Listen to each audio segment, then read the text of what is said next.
Les responsabilités de chacun en reconquête amoureuse.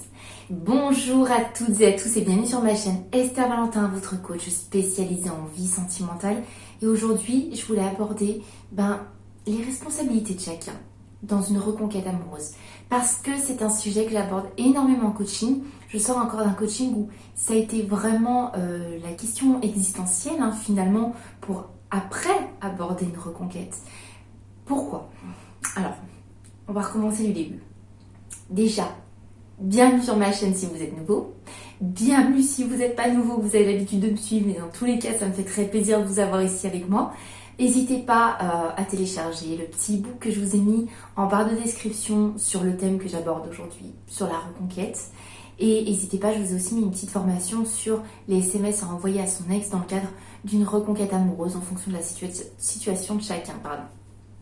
Mais justement, avant même d'aborder le thème de reconquête, si on veut reconquérir quelqu'un, est-ce qu'il ne faut pas se poser la question quelle est ma marge de manœuvre en fait pour reconquérir cette personne? Je parle souvent de marge de manœuvre, c'est-à-dire quelle possibilité vous offrez à une relation, une nouvelle relation, de vivre avec cette même personne. Et là, je vais souvent avoir en coaching des personnes avec qui on va chercher leur propre responsabilité, ce qui leur est dû sur l'ancienne relation, les échecs, j'aime pas utiliser ce mot, mais en tout cas ce qui a entraîné la fin de cette relation, ce qui a mené à la rupture amoureuse. Là, on va dire, on aura des personnes qui vont dire c'est 50-50, etc. Peu importe, il n'y a pas un chiffre exact. On peut être plus ou moins responsable. Et responsable, ça ne veut pas forcément dire on l'a fait exprès. On peut avoir agi sous l'influence, par exemple, la dépendance affective. Ce n'est pas vraiment notre faute. On n'a pas voulu faire ça, c'était pas conscient.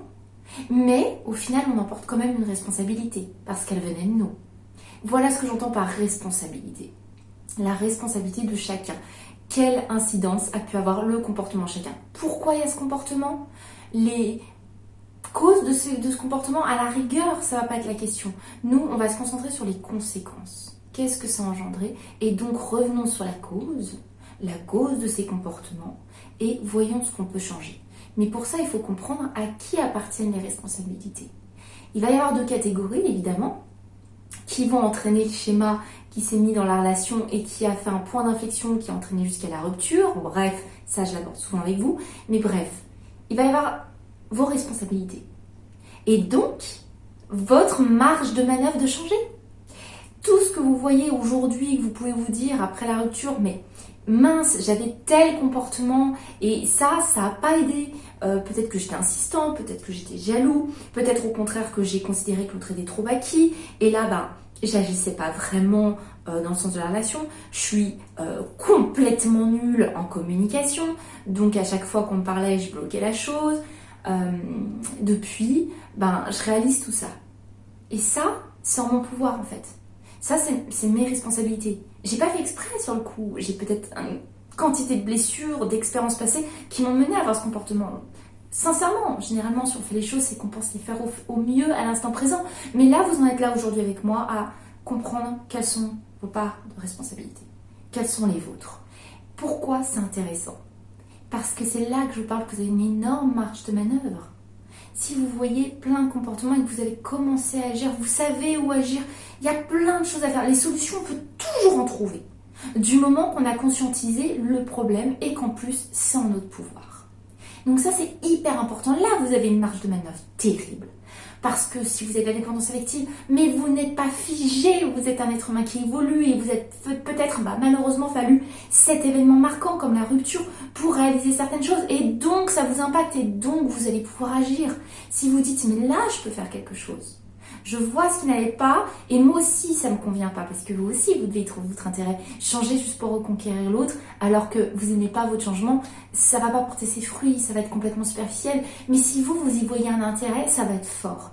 Et là, vous avez tout de suite plein de possibilités qui s'ouvrent à vous. Après, il suffit juste de trouver les solutions. Quand je dis juste, c'est parce que il y a un package de solutions. Si vous êtes trop dépendant, ça va passer par des actions, des changements d'habitude, se faire aider en coaching, prendre des formations sur le sujet, prendre plus de détachement à travers plein de possibilités d'action. Il y en a des tas de solutions. Du moment qu'on va faire différemment d'avant et du moment qu'on a trouvé notre responsabilité, on va commencer à pouvoir faire nos changements. Et là, quand on va après agir dans la reconquête, qu'on va faire des actions dans la reconquête, là, ça va être fort parce que vous avez utilisé votre marge de manœuvre.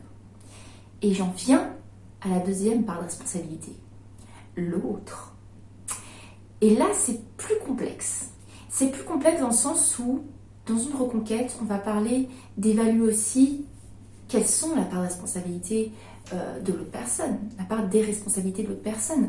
Parce que si vous étiez face à une personne, je vais vous donner un exemple, qui vous a fourni aucun outil, ne vous a signalé aucun problème dans la relation, qui disparaît. Vous aurez beau réfléchir de votre côté et vous aurez l'impression d'avoir fait au mieux, vous comprenez qu'il y a une marge de manœuvre qui est beaucoup plus faible. Comment on agit sur ce qui est en votre pouvoir? L'autre n'est pas en votre pouvoir, mais vous pouvez avoir une influence positive. C'est-à-dire que vous pouvez agir pour influencer l'autre à faire mieux. Si par exemple vous pensez avoir fait de votre mieux, mais que l'autre a vraiment rien communiqué, on va pouvoir se performer en méthode de communication pour être quelqu'un plus à l'écoute, pour communiquer avec une façon plus positive, beaucoup moins violente, moins dans le reproche par exemple, et donc donner des possibilités à l'autre de mieux communiquer. Donner des possibilités, c'est par là que j'entends influencer positivement. Si l'autre veut rester bloqué et figé, vous ne pouvez pas forcer un être humain à changer. Voilà là où on n'a plus de marge de manœuvre. Voilà là où on va bloquer vraiment en reconquête. Donc si je résume bien, pour que vous me suiviez bien, il y a des responsabilités de chacun, plus ou moins. De votre côté, s'il y en a, vous les repérez, qui a un avantage à les modifier, pas seulement pour la reconquête, mais pour vous-même, là on va trouver des solutions. Là on va agir différemment. Et là on s'ouvre une grande marge de manœuvre pour la reconquête. Ça c'est ok. Il y a aussi les responsabilités de l'autre. Vous pouvez influencer positivement l'autre par vos actions, à modifier sur ses responsabilités, à avoir du changement sur ses responsabilités à lui. Mais ça s'arrête là. Votre pouvoir à vous sur vos responsabilités, votre influence positive sur le schéma de la relation et le comportement de l'autre. Point. C'est là qu'on franchit une barrière. Vos limites, en fait, elles se trouvent là où démarrent les limites de l'autre. On ne peut pas changer un être humain de force. Je ne peux pas vous forcer si vous ne voulez pas entendre les conseils. Quand je reçois des personnes en coaching, elles ont déjà eu l'ouverture d'avoir envie, d'en avoir marre peut-être d'une situation, que ce soit dans la fuite d'une situation ou dans l'envie de faire mieux, peu importe que ce soit dans la fuite ou dans l'envie d'acquérir, le résultat est le même. On a ouvert son esprit à vouloir s'améliorer. Donc naturellement, il y a une écoute sur les conseils et sur l'analyse qui est déjà ouverte et donc on avance bien. Mais une personne n'a pas toujours les capacités de le faire. Ce n'est pas toujours un moment de sa vie où elle a le rythme, l'envie de le faire.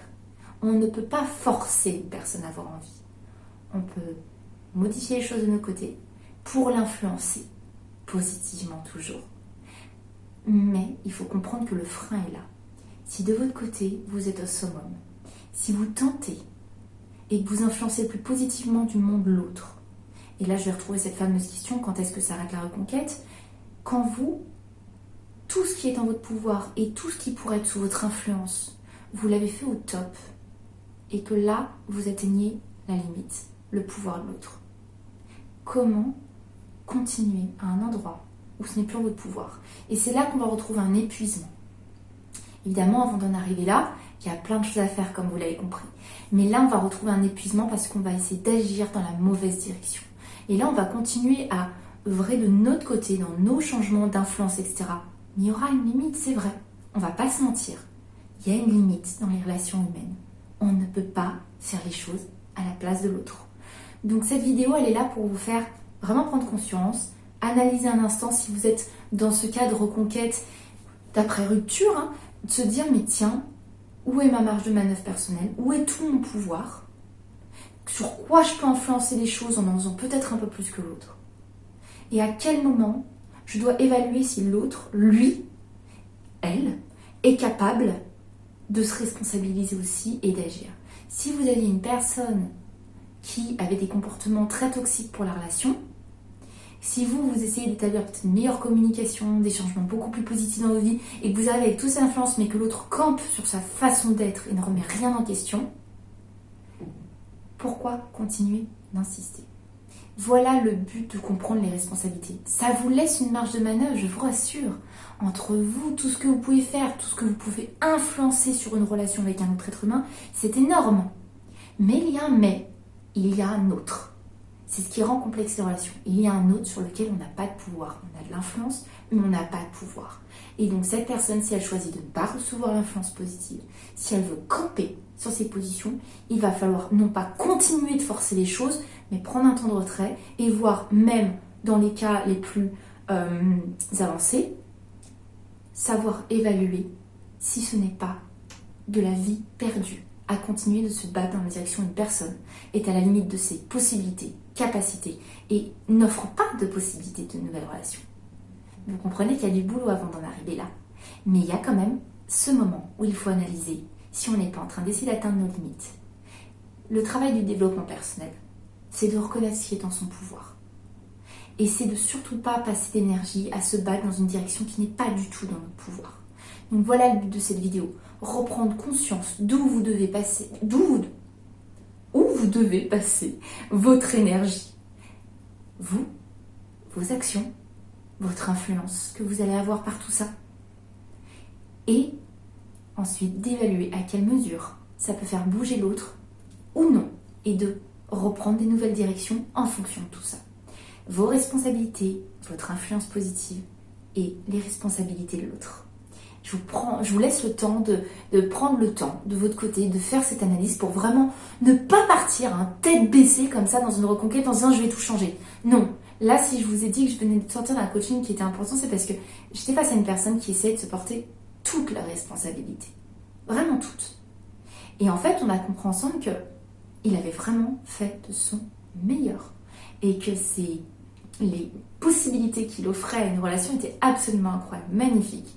Et en se portant toutes ces responsabilités, il était en train de se ruiner le mental, ruiner même la santé, et de s'isoler de ses proches, etc. Parce qu'il essayait de se trouver des réponses et de se faire porter des culpabilités qui étaient injustes envers lui-même en fait, mais vraiment injustes. Et là, on va se mettre dans une position de mal-être. Le but, c'est pas de se faire porter des responsabilités plus que nécessaire, le but, c'est d'être sincère. Et dire, oui, non mais attends, il y a quand même une part qui appartient aussi à l'autre, vous êtes deux personnes. Ne porte pas tout, ça va pas t'aider non plus de faire tout ça. En fait, on essaie de se porter un maximum de responsabilité parce que vous avez compris, on a l'impression que ça nous laisse plus de marge de manœuvre. Non. Petite conclusion de cette vidéo, c'est de faire un travail sincère pour bien comprendre vos axes d'amélioration, votre marge de manœuvre, vos possibilités de transformer les choses. Et certainement pas de vous mettre des œillères. Plus on est sincère, plus on avance dans la bonne direction, plus on sait où bosser et plus on a des beaux résultats. Donc j'espère vraiment que cette vidéo va vous pousser à la réflexion et à cette analyse sur votre situation. Et si elle vous a plu, comme d'habitude, n'hésitez pas à la liker, moi ça me touche toujours beaucoup. N'hésitez pas à commenter, moi ça me fait très plaisir de lire vos commentaires. Et puis vous savez très bien que de mon côté, je ne vous lâche pas et que je vous retrouve très très vite pour une prochaine vidéo. Bye bye.